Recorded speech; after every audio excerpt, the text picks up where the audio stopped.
Hi, everyone. Thank you for tuning in to the Postmodern Realities podcast, brought to you by the Christian Research Institute and the Christian Research Journal.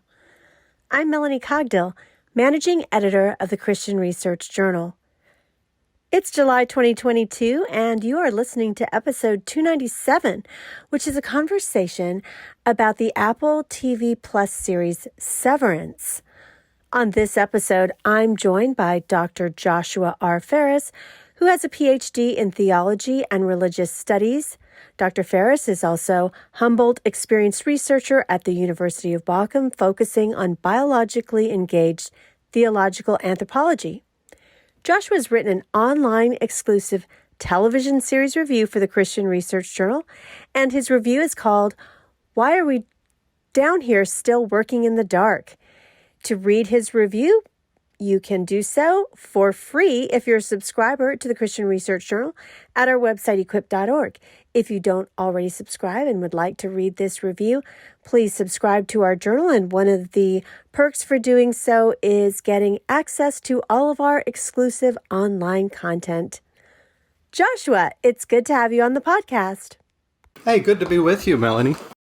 As I noted, Severance is a new television series from Apple TV Plus, and it's garnering glowing reviews from television critics, and so it's very well regarded.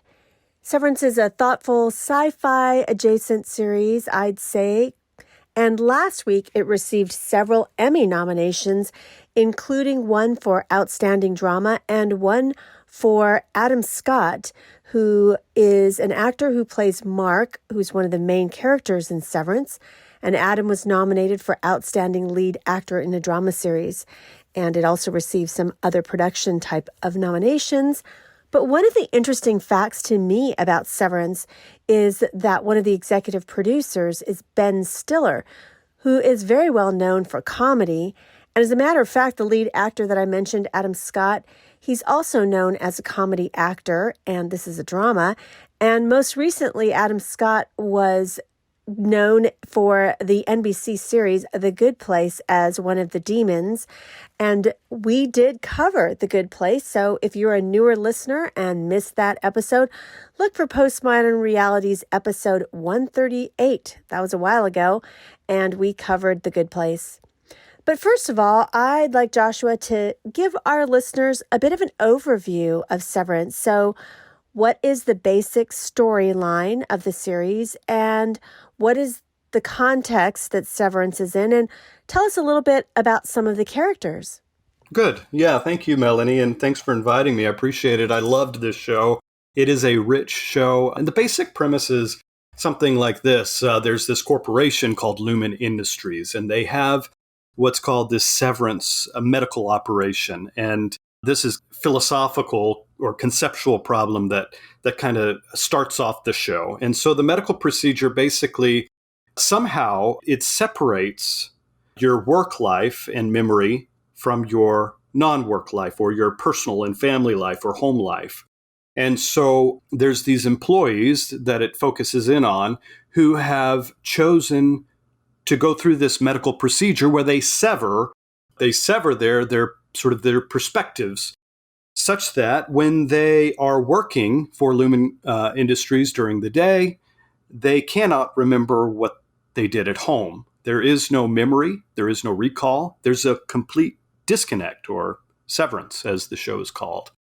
And so the show really focuses on these individuals that have gone through this severance process. And they're called the Innies and the Outies. The Outies are the ones who have chosen to go through this process. They've accepted it. They're the ones who are Outies. They're called Outies because they live on the outside world, the real world, outside of Lumon Corporation. The Innies are those who are on the inside, who are living or working from day to day at Lumon Corporation in their little cubicles. So that's kind of the basic premise of the show. There are a few characters that the show really focuses on. Mark Scout, who is kind of the program head, he's sort of team leader over Dylan, who is Mark's coworker. And he's kind of the guy who enjoys all the company perks. You don't know much about him. There's not much about his history that the show tells. He seems to be sort of blissfully ignorant and doesn't care. He just cares about what are the perks. There's Helly Riggs, who becomes an important, you might say, sort of protagonist with Mark. She's a new employee who replaces an old employee who was attempting to reintegrate his Innie and Outie self. And so she takes a pretty pivotal role in the show as well. And then there are several other characters that we could talk about that are in the show. There's Irving, of course. He needs to be mentioned. Irving is another coworker of Mark's who's under his leadership and a part of the team. And he's kind of the stickler for company policy. He's the guy who really sticks to the book. And we all know those guys who, we've probably worked with before. That's him. There's a lot that we could explore with all of these different characters and how they relate and what they bring to the show. But that's sort of the basic premise, the context of the show, and those are some of the main characters in the show. Well, I will tell our listeners this, as they know, because we cover a lot of different films and television series, that this is going to be a very spoiler-filled conversation. So if the setup that Joshua's just given you sounds interesting to you, you might want to stop this podcast and come back to it after you've watched the series. But I will say the series is quite disorienting. The very first episode starts out kind of like in a company conference room, and that character that you mentioned, Helly R., is on a company table. She looks like she's passed out, and she comes to and wonders where she is, and she can't get out of this room. So it's a very kind of stressful situation that she's in. And you were mentioning the team leader, Mark, and they actually work for this department called the Micro Data Refinement Department. And it's kind of weird because their office situation is very cold and corporate, and they're the only people in the office. It seems like it's just the empty hallways. It's just them, and they're trying to make quota doing these really odd puzzles. So it's a very, very eerie vibe that I get in the show. Like I said, it kind of has this quasi sci-fi adjacent kind of vibe to it. But really, when you were describing all this stuff where these characters have no knowledge of what they do on the outside, and their outside characters have no knowledge of what happens to them at work, what do you think this series Severance is ultimately about exactly? Yeah, I think you described it well. The kind of the setup in Lumon Corporation is what you might think of as all the sort of negative stereotypes of working in the corporate world. Sort of whitewashed walls. It's boring. There's no pictures. There's no reality. You're stuck in your cubicle all day. And so there's really kind of two big issues. One is the sort of the philosophical problem of, well, can this actually occur, severance? But I think the sort of the issue that is really focused upon is, as you said, this is kind of a sci-fi show, but it begins with a kind of utopian idea, as so many do, right? That there is this, you can sever your work life from your home life so that you can cut off the painful suffering that you experience in home, like so many of the characters. Mark, for example, one of the important facts about Mark is his wife apparently had passed away in a car accident. And so he decided this is part of the motivation for his making the decision to go through with the operation so that he could sever that part of his life while he's at work and he can focus on his work. And I think, obviously, Lumon Corporation has this in mind, that they want complete allegiance at work. And so I think the sort of the big theme that is touched upon and that is explored in most of the shows in the series, this sort of hell-like experience.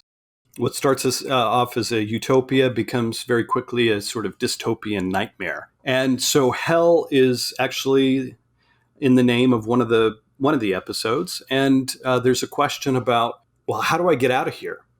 So Helly, she's from the very beginning, she's trying to get out. She's kind of the rebellious one. She sees the problems. She sees the issues. This is not what it's cracked up to be. She wants to get out, and she can't seem to find a way out. So there are similar sort of themes that should point us back to this old play that was written by John Paul Sartre called No Exit. And I think there's something like that is going on. That's where the sort of the discussion really centers around. A lot of the interesting themes and questions that are raised about, well, corporate life and the nature of hell and the fact that there is no exit. And it kind of, in many ways, it reflects this cultural sort of phenomena that we've experienced, I'm sure, and that we see. This idea of when we go to work, there is this sort of tendency to sort of compartmentalize our work life from our home life. That has all sorts of interesting consequences. The show kind of brings up and explores itself in a more extreme way. That's kind of the idea. That's what it's ultimately about. As we near our 300th episode, and wow, I cannot believe it's been almost 300 episodes since this podcast debuted back in 2016, 6 years ago. And the reason why we started this podcast is so that we could give folks a taste of some of the content that we had both in our online exclusive articles as well as in our journal. And it's just been a really interesting process to talk to all of these journal authors who have such really thoughtful insights into cultural apologetics and theological issues. So I hope you're enjoying it as we bring you these various different guests and talk about all kinds of different articles and television shows and books and issues that we find ourselves wondering about as Christians, and to have an apologetic response to those from a Christian worldview. So we would ask that you would partner with us as we continue on past episode 300, and that would be the best way that you can help is simply to subscribe to our journal. That would really help, as well as get the word out about this podcast. Share episodes that are your favorites with a friend, or just put it on your social media accounts. If you have that, you can email it to someone. But really, just word of mouth helps us out. And a lot of times people just stumble upon the podcast. They just discover it through just seeing some suggestions for them in their favorite podcast platform. But to help us be suggested even more to listeners out there who would be interested in our content, and I think that there would be a lot of people interested in our content, Christians wanting to be equipped with apologetic answers to some of the big cultural questions that we're asking or discussions that we're having right now, is to rate and review our podcast. The best place to do that, of course, is Apple Podcasts. And I'd like to see some new reviews. We have had the most recent review back in April, so it's been several months, and I know that there's thousands of you literally listening to this. We have 71 reviews. We'd love it for more, not just to pat ourselves in the back, really, but to help the algorithm to find this podcast and suggest it to other people. You can always subscribe to our journal at equip.org.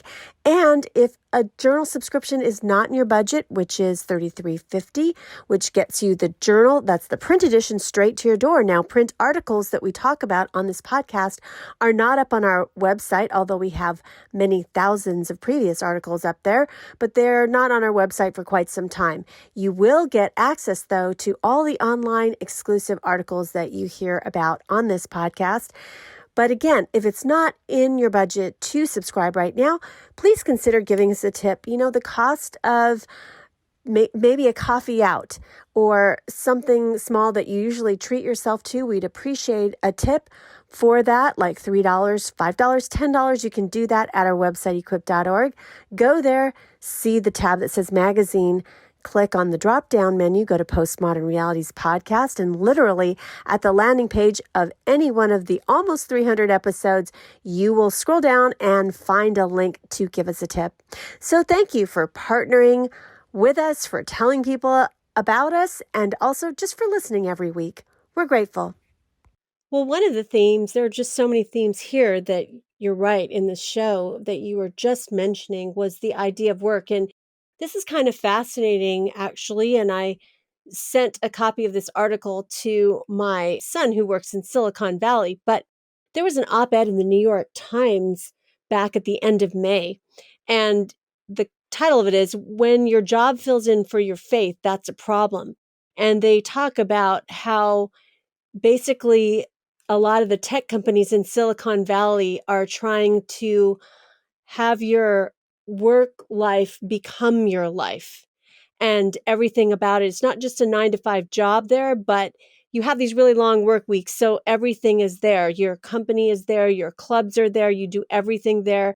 And you have this identity that's in your company. So I thought that was really fascinating as I watched this series, because that's like a real world question that was asked by this particular article. And that is true at huge Silicon Valley companies that have more than 20,000 employees. First of all your meals are free, and they have clubs after work. And I mean, basically, besides sleeping, you can be at work all the time. So that's kind of an issue I want to ask you about, because really, in the Western world, it's kind of a first world focus for people, and that's our jobs and our profession and our pursuit of a career. I mean, from a very young age in, middle school and high school, or even younger than that, people want to know, what do you want to do for a living? And so how should Christians view that? Because obviously we're going to spend a majority of our lives at work. And you even talked about briefly that, sometimes that's something that this show raises the question. Are you a different person at work completely than you are at home? And that kind of, is food for thought for the Christian. I mean, why do we work? Is work a bad thing? We're spending so much time there. How do we navigate work well with a Christian worldview? Because, who are we at work? And I think that's a big question for a lot of Christians now, because of certain cultural things that are happening. I mean, I just had a conversation with a friend at church yesterday, and I said to him, well, we use your company to get this product, but we're a little, kind of troubled by some of the stuff that it's doing. And he said, well, that's every company. You can't get around that. So how do Christians navigate different things that are happening culturally, and then who they are at work, and how should we even view work as a Christian? Yeah, that's a good question. That's a massive question. Yeah, so I think there is some footing that we can take when we look at the scriptures, and when we look at the tradition as it appropriates the scriptures in history. Their work is good, and I think we see that in early on in the creation story of the Old Testament, where God creates the world, and then we get to this sort of penultimate climax in the creation story where he creates man and woman. And he gives this, what theologians call the creation mandate. And he calls husbands and wives, particularly, and we know that later on in Genesis 2, especially. He calls husbands and wives to do two things in particular in this creation mandate. One is to procreate and be fruitful, right? Be fruitful and multiply. And the other is to take dominion over the earth as image bearers of God. So from the very beginning, we have this placement of humanity in the garden that sets up, at least in some ways, a blueprint for how it is that we should think about and approach our work life. So work life becomes very important early on in Genesis. And I think this whole blueprint of the creation story is carried on and permeates the rest of the Old Testament story. And I don't think when we get to the New Testament, somehow we have this sort of church. We have such a church focus that it completely does away with or eschews the whole creation mandate that God originally gave to humanity in the garden. In fact, I think in many ways it's still presumed, and it's still part and parcel of what it means to be human beings. We are called to work, and work is a good thing. Work is a means by which we honor God with our hands, and it's a means by which we take dominion over the earth by being stewards of it, by serving it, and by building and constructing worlds and societies, but first constructing families. And I think so. So I think that provides us a kind of framework for how we ought to think about work. So it is really, when we're talking about the question of identity, work, jobs, vocations are massively important to who we are and what it means to be, well, what it means to be me. What do I do? Now, certainly in this sort of cultural climate of which this show is giving us some sort of lens into. There are excesses, there are extremes. I think we could point to all sorts of extremes where vocation becomes all encompassing, such that your value almost solely is based upon what you do. Are you a medical doctor? That's a pretty high ranking vocation. Are you a lawyer? I think also it's important to point out many of our identity problems, especially in the Western world, sort of the psychological identity problems that we experience, are wrapped up in our vocational lives. And so when someone experiences a sort of devastating end to their job, that is pretty shattering to people because, well, their whole identity is wrapped up in that vocation. So the show does prompt these sorts of questions. It prompts the questions of, to what extent should I be committed to my corporate life or my corporation? It's obvious in the show that the Lumon Corporation wants its employees to be totally undivided in their attention. And while they're there, they want to be, really, in one sense, a god to them. There's this whole sort of set of discussions and questions surrounding Lumon's sort of religious or spiritual environment that they create, where the creator of Lumon Industries is perceived as a kind of Christ-like figure almost. In fact, in one of the episodes, Irving, the one who's so committed to the sort of the handbook, he follows the handbook. He's a rule follower, and he's having this discussion. They're looking at the originator of the corporation. He's giving a kind of history with Mark present and with Helly especially, and he's trying to reinforce to Helly how important their work is, how vital it is to their lives. They're doing something really meaningful and purposeful. At the beginning of the conversation, Helly is looking at one of the originators, the female, and Irving is telling her about Helly, about this female, and how impressive she was. And Helly was you could see she was kind of impressed a little bit, but she was saying, gosh, it makes me wish that I knew my history. It makes me wish I knew where I came from. It makes me wish I could remember. And so Irving responds in an interesting way and says, yeah, it's very unnatural for us to not have a sort of a history, a heritage. But then he goes into this almost sentimental sort of lecture about, I felt this way too, but then I realized how important Lumon is. Lumon has done so much. Lumon is such a great company that has helped so many people, and it's helped people live successful lives by severing their outside life from their inside life in Lumon Corporation. And so he does all this for the purposes of giving Helly something to ground herself in, something purposeful. Because in that part of the show, Helly, you can tell, like, she's not buying it.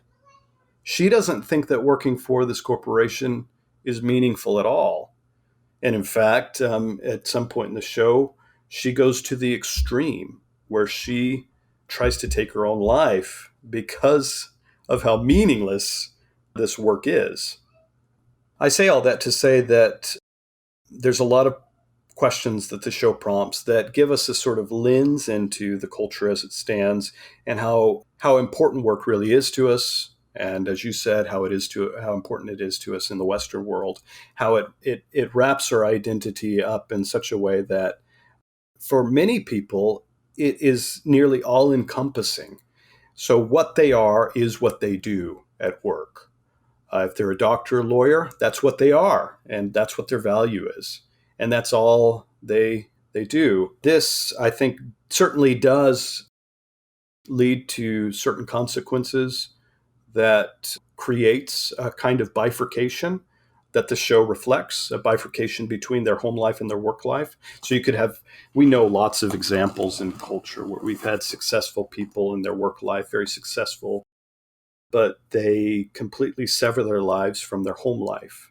And they may not be good fathers or mothers. That part of life is kind of, it's there, but it's kind of, it's certainly secondary to their work life. It's not the priority. In one way, that would be missing how it is that God has framed our vocations. In some ways, our vocations first are primarily to God, of course, but then to our family, to our children, and to society. Our work should function, at least in some ways, as following that priority, not to supersede it, not to engulf it to such an extent that you forget about your family or you forget about society. And so I think it's interesting in the show. I hadn't really thought about this, but their innies, they don't have any sort of wherewithal about a family. They don't know who their family is, and that's just not a focus. That's just not a priority because their priority is to this Lumen Corporation. So there's a lot more we could explore in that, but I do think the way that God has framed the set of issues in the creation story is important for how it is that we think about and approach work.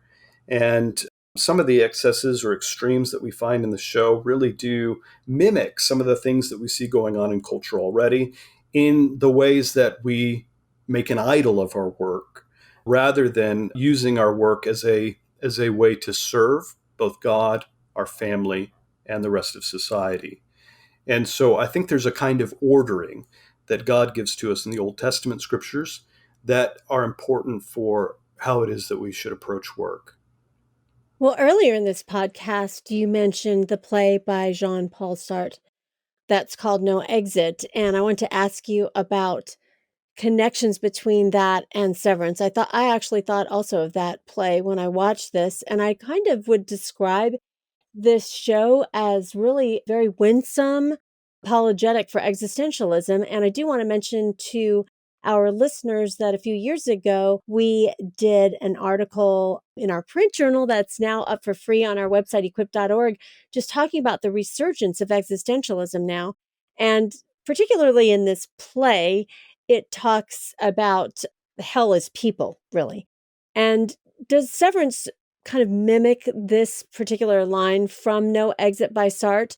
And because I really, when you think about the show, even when you go into the scenes where they don't remember what they did at work and now they're back home with their Outie self, all of the characters, well, the main character, I'd say Mark is the main character that you mentioned, he just has this very meaningless life.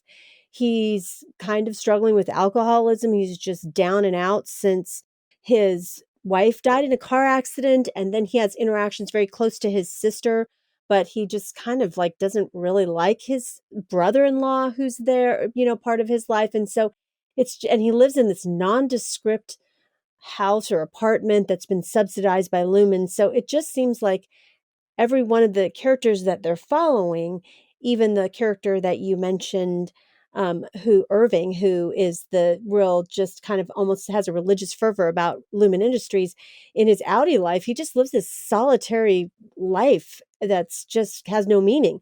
So there's very much this sense of dread at work, but yet a meaningless life outside. And so how does this, idea of hell being people kind of characterize parts of this show?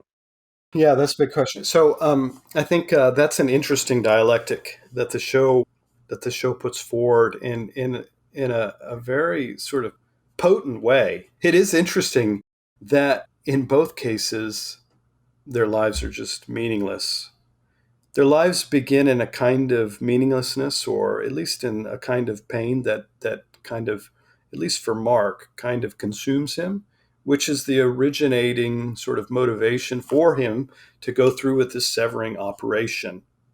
Going back to the no exit, I think that is a helpful way of thinking about the show, because when it comes to the innies, there is really this sense that there are two sets of people that are making their life hell.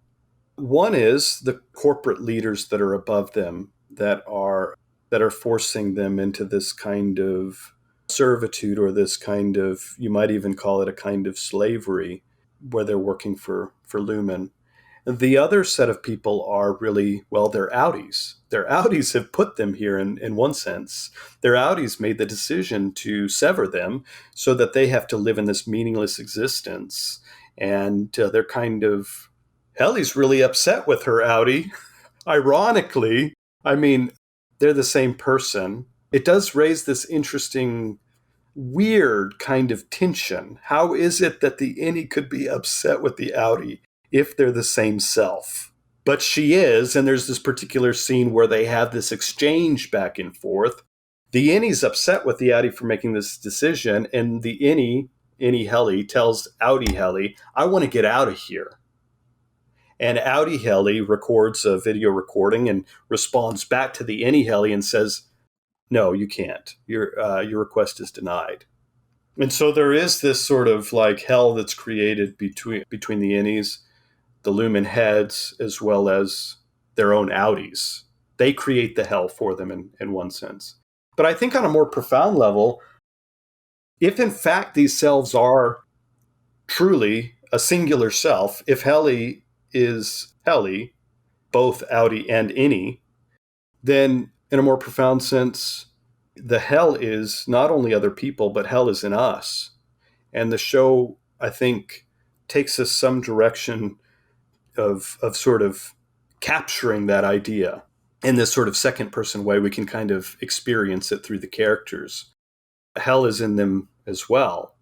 And so it's interesting that you bring it up that way, the fact that they live this meaningless existence that Helly recognizes right off the bat, and then the other characters come along later in the show.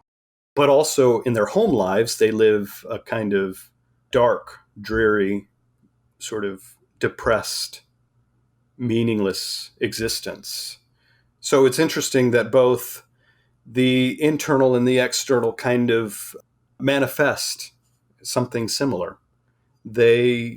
Hell is all around them. It's pretty painful and depressing. Mark's whole life is depressing. It takes him a little while he's when he works as an innie for Lumon. It takes him a little while to come around to that conclusion, and at some point he does. He realizes, oh yeah, I mean, he comes around and he comes to a similar conclusion as Helly. But his whole life is meaningless. And interestingly, while they're at Lumon, there is no exit for them. But in one sense, at least while they're experiencing this life and they've chosen to sever, there's no exit for them there either. You know, you mentioned the character of Helly R, and it seems like you were saying she has this dichotomy between her innie and her outie self, and they almost like despise one another. I mean, her innie is just kind of like a sweet, not very thoughtful person, and her outie is just really determined and very, I think, determined to get out of the situation. So, what does this say about really the nature of identity? What are they trying to say, the creators, about this? Because can your identity, I mean, is it being denied when you're being severed for so long? Because these are two different, very, very dramatically different parts of her personality. And so identity is a really big issue in our culture right now. So I'm curious to know what you think that the series is trying to say about the nature of identity and who we really are. This tension of identity, and when you go through this split operation, are you actually creating two selves? And so there's lots of articles in the blogosphere that are raising that question about in light of this show.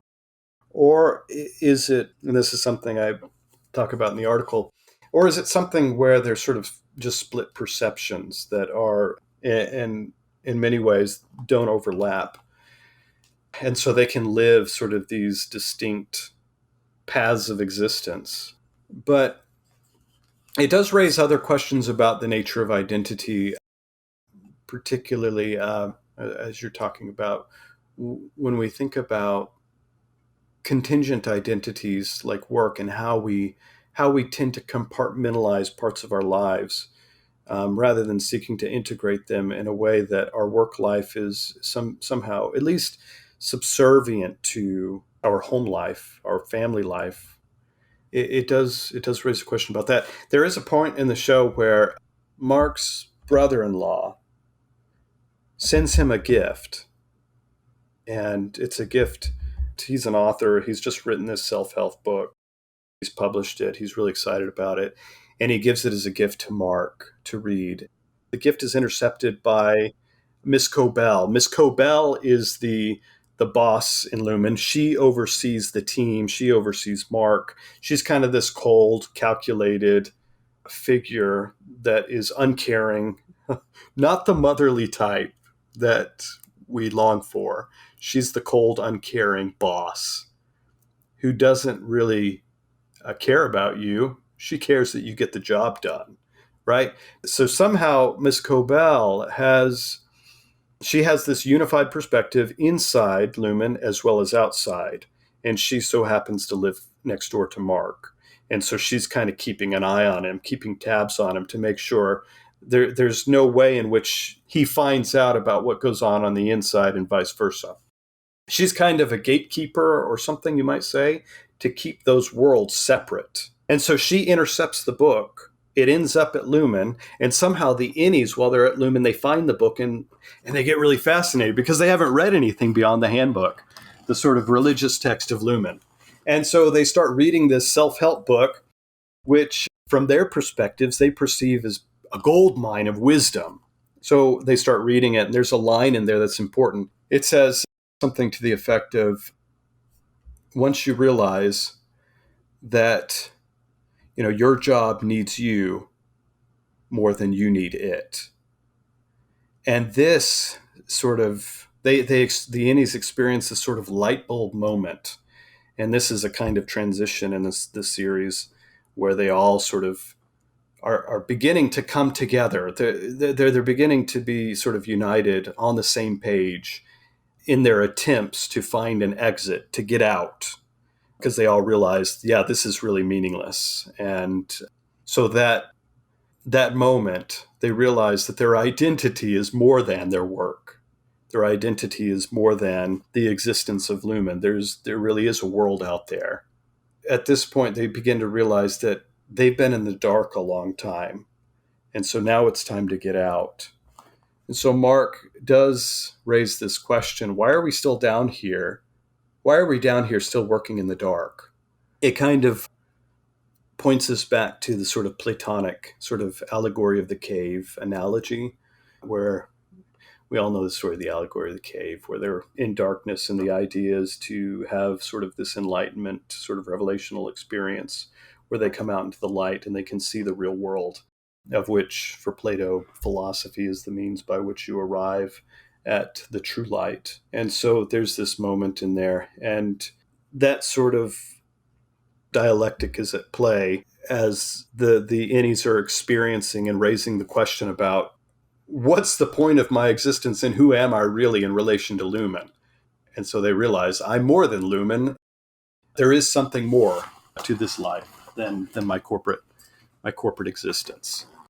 I was going to say, one of the things that I found really fascinating about this when I was thinking about the series is they have this, I guess, as a reward. You were talking about earlier how they have perks at the office. And one of the perks that they have is their particular department, the micro data refinement department. They all go on this field trip that the employee that you talked about, who does everything by the book, Irving, he's an older gentleman. He's probably in his 60s or maybe early 70s. And he takes them on this field trip to something called the Perpetuity Wing, which is a really creepy museum, I guess, in lauding the Lumon industry history, which actually goes back to 1866 is when this company is formed. And in it, it's almost kind of like a religious temple or a religious experience when they go to that. Don't you think that the episode kind of was pointing to that as, here's how work could be like a religion to you?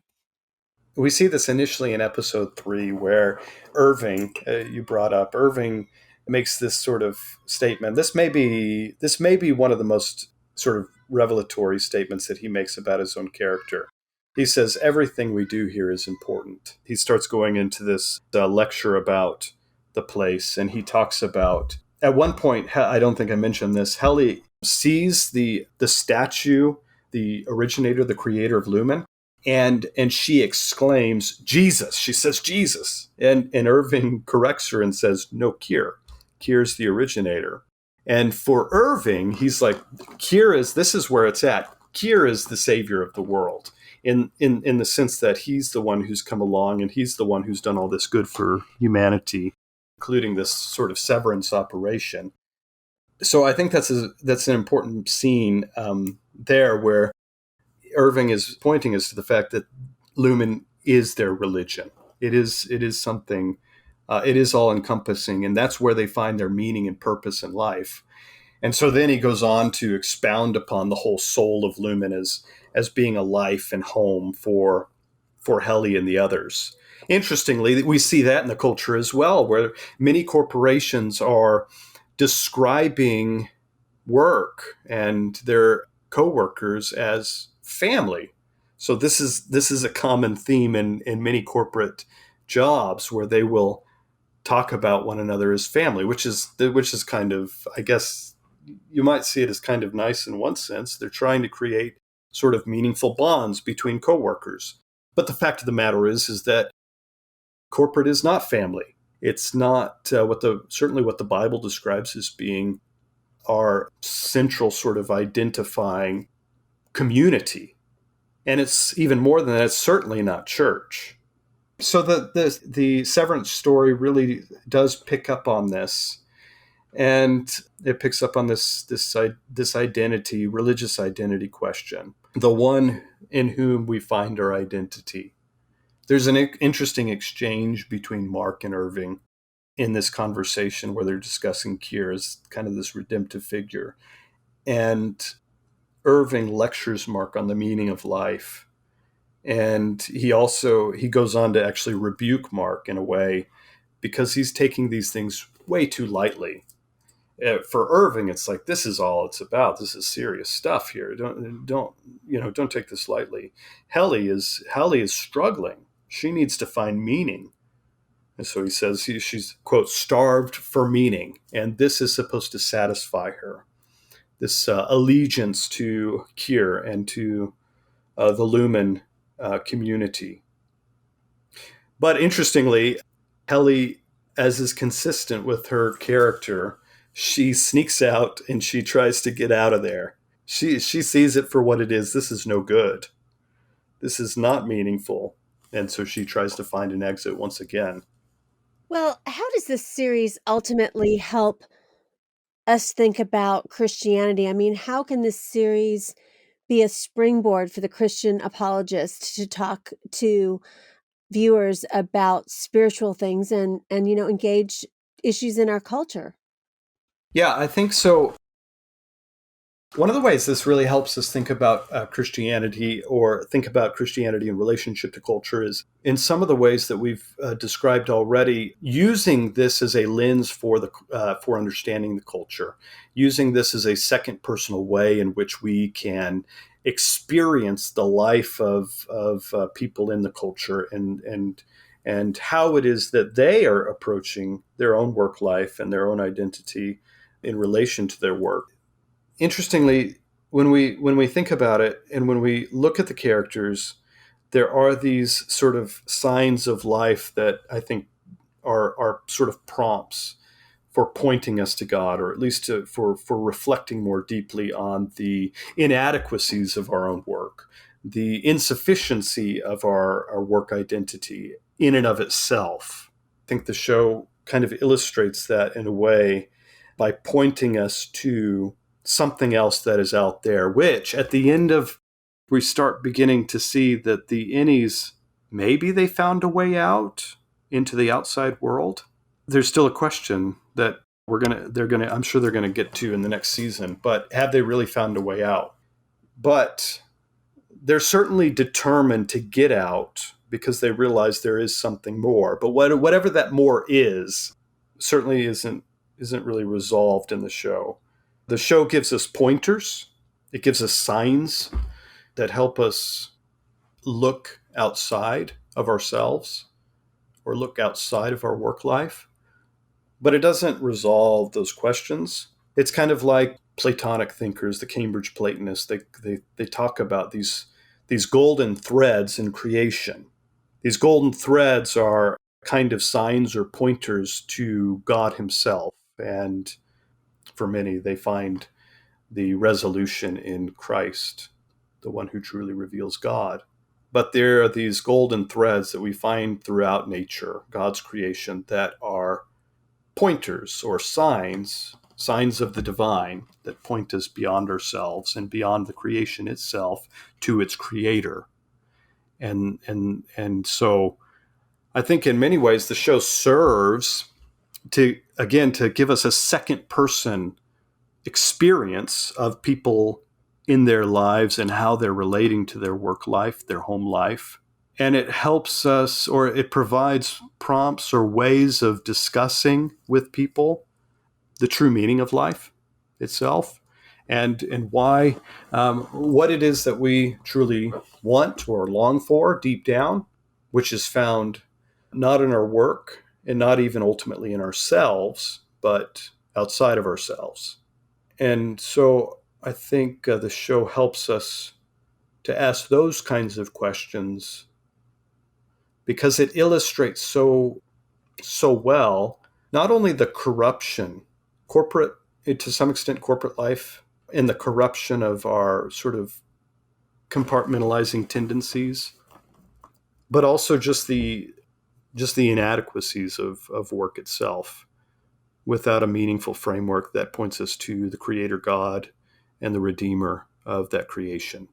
Well, whenever we review a series, I ask our reviewers, should Christians watch it? Because this is rated TVMA, which means for mature audiences. So could older teens watch it, or what's your viewing recommendation for this series? Yeah, good question. I think there's a few different ways to answer that, and I think one is it is TV MA. I will say that it's rated MA, I think, primarily for language, and there's not for any other reason. I don't recall any other issues with the show in terms of not much violence. Certainly, there's no sexual material or pornographic material in the show. I think the show is rated MA just primarily for the language. So, yeah, I mean, if I think when it comes to language, I take, I guess, more of a looser view as an adult. I hear language all over the place in the real world when I interact with non-Christians. I think it's a pretty clean show otherwise.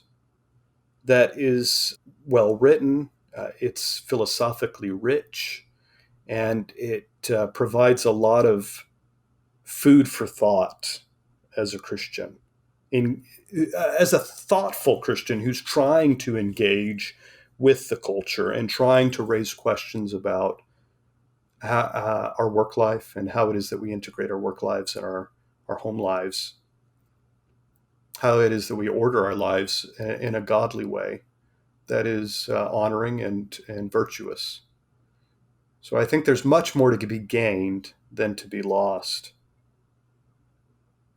Well, I will just point out two things for maybe parents if they have some older teens that are going to watch it. By older teens, I mean, I would say, because it's rated R 17 plus or 16 plus.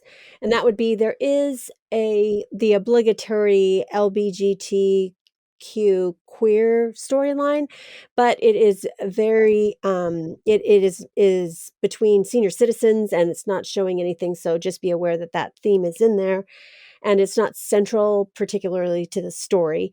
And then the other thing is there is one really weird scene that doesn't show anything, but it is there's no nudity involved, but there is some odd sexual I guess suggestions, but the scene is so brief that it's really, it doesn't amount to anything. I mean, it's seconds long. So I would That's right. Yeah, they're both very suggestive. Yeah. Right. So it's nothing overly overt, but if you are watching it together, it would make a lot of food for thought actually if you want to watch it with a teenager or a college student or something like that. So I'd suggest you watch it and talk about it.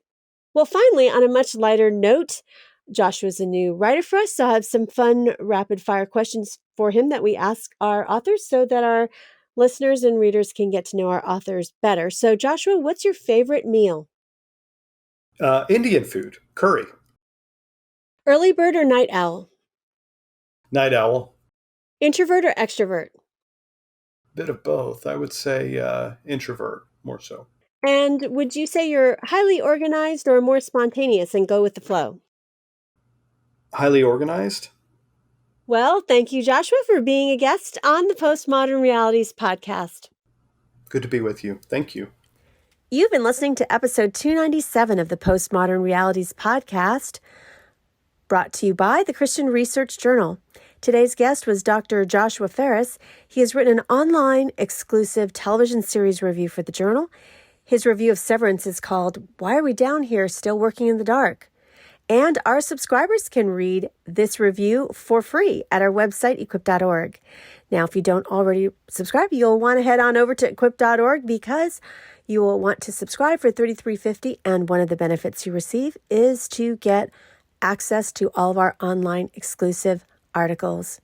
So thanks for tuning in today to the Postmodern Realities podcast.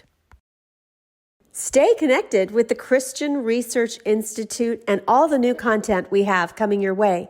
The best way to do that is to head on over to our website, equip.org. There you will find thousands of free resources right at your fingertips, from articles to video to audio, and it's all for free. You'll find our podcasts hosted there, as well as the Bible Answer Man broadcast, which is hosted by CRI President Hank Hanegraaff and streams live every Monday through Friday at 6 p.m. Eastern. In addition, you don't want to miss out on subscribing to Hank Unplugged, which is the podcast of Hank Hanegraaff. And it's in that podcast, he has really in-depth, free-flowing, essential Christian conversations with some of the most interesting, informative, and inspirational people. And in addition, he has a new series on his podcast feed called Hank Unplugged Shorts, which Hank goes into the headlines in the mainstream media and refutes a lot of those cultural issues that we have in these short podcast episodes. And there's quite a few of them. You don't want to miss out on them.